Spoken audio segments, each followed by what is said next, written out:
संभल जिले में शिक्षा व्यवस्था को पारदर्शी और नियमबद्ध बनाने के उद्देश्य से जिला प्रशासन ने बड़ा कदम उठाया है। जिलाधिकारी के निर्देश पर जिले के 34 निजी सीबीएसई स्कूलों की जांच शुरू कर दी गई है। अब तक 32 स्कूलों पर छापेमारी की जा चुकी है, जिसमें कई गंभीर अनियमितताएं सामने आई हैं। छापेमारी के दौरान अधिकारियों ने पाया कि अधिकांश स्कूलों में बच्चों को एनसीईआरटी की किताबों के बजाय निजी प्रकाशनों की महंगी किताबें पढ़ाई जा रही थीं। इससे न केवल छात्रों पर आर्थिक बोझ डाला जा रहा था, बल्कि यह सीबीएसई के निर्देशों की भी खुल्लम खुल्ला अवहेलना है। सबसे बड़ा खुलासा यह हुआ है कि वर्ष 2018 में सरकार द्वारा गठित जिला शुल्क नियामक समिति यानी डिस्ट्रिक्ट फी रेगुलेटरी कमेटी के बावजूद पिछले 7 वर्षों में किसी भी स्कूल ने शुल्क बढ़ाने की अनुमति नहीं ली। निजी स्कूल संचालकों ने अपनी मर्जी से फीस में बढ़ोतरी की और अभिभावकों से मनमाने ढंग से वसूली करते रहे। जिलाधिकारी के एक्शन मोड में आते ही निजी स्कूल संचालकों में खलबली मच गई है। प्रशासन की टीम ने स्कूल की फीस संरचना, किताबों की सूची, शिक्षकों की योग्यता और छात्रों की संख्या जैसे कई पहलुओं की जाँच की है। सभी नियुक्त अधिकारी अब 34 निजी स्कूलों की रिपोर्ट तैयार कर जिलाधिकारी को सौंपेंगे,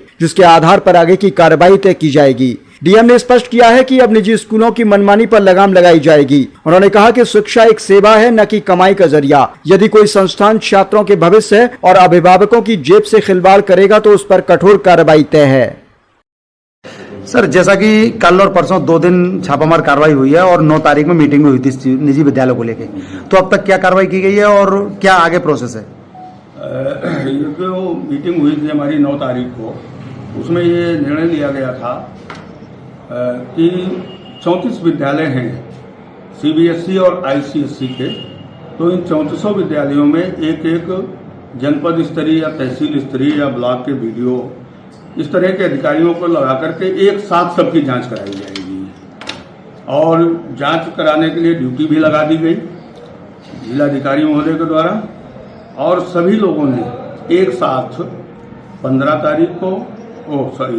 तारीख को और 17 तारीख को इसमें जांच की है। जांच रिपोर्ट हमारे पास आ रही हैं, अधिकांश आ गई हैं जांच आख्याएँ। इनको आज 12 बजे जिला शुल्क नियामक समिति की बैठक आहूत की गई है। उस कमेटी के सामने ये सारी रिपोर्ट्स रखी जाएंगी और इन पर कमेटी विचार करेगी और उसी के बाद में इस पर निर्णय लिया जाएगा। अच्छा, क्या जो अभिभावक अब तक कोर्स ले चुके हैं और फीस जमा कर चुके हैं, उनका क्या शुल्क वापस होगा? देखिए, शुल्क की बात अलग है, आप कोर्स की बात कर रहे हैं।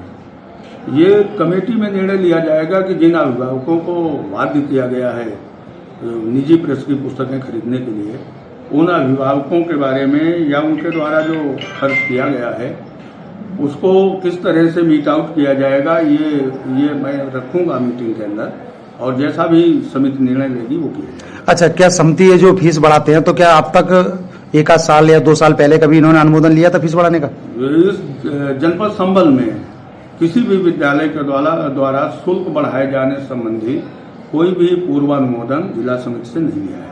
कुछ स्कूल ऐसे हैं जो आधी एनसीईआरटी किताब लगा रहे हैं, कुछ प्राइवेट परमिशन नहीं लगाई। इसी बात की तो जांच कराई गई है, इसी की आख्या हमको प्राप्त हुई है और ये एक एक करके सभी स्कूलों पर चर्चा अभी जिला समिति के अंदर होगी और उसमें जो निर्णय होगा उस तरह की कार्रवाई। अच्छा, क्या लगता है अब तक के आपने जो छापामारी की है उसमें कुछ सच्चाई निकल के आई किताबों के बारे में और कोर्स के बारे में, निजी वाले में? ये जो भी अभिभावकों की शिकायतें प्राप्त हो रही थी निजी प्रकाशकों की पाठ्य पुस्तकों के बारे में या शुल्क वृद्धि के बारे में, अधिकांश विद्यालयों में प्रथम दृष्टया ये शिकायतें सही प्रतीत होती हैं।